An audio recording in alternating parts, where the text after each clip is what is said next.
పచ్చిమిరపకాయ మిస్ అయిపోయానండి. వంకాయ బాజీ చేస్తున్నానండి. వంకాయ బాజీకి ముందు వంకాయలు ఇలా నూనెలో వేపి పెట్టుకోవాలి. తర్వాత దీంట్లో ఉల్లిపాయలు, కొత్తిమీర, వెల్లుల్లి, జీలకర్ర, సాల్ట్,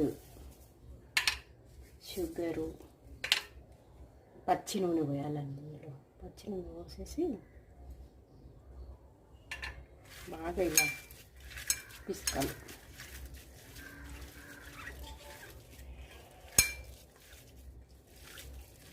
కొంచెం నూనె ఎక్కువ అయిందండి, కానీ కొంచెం తక్కువ పోసుకునే ఏం కాదు. ఇలా బాగా చేతితో పిసుకాలి.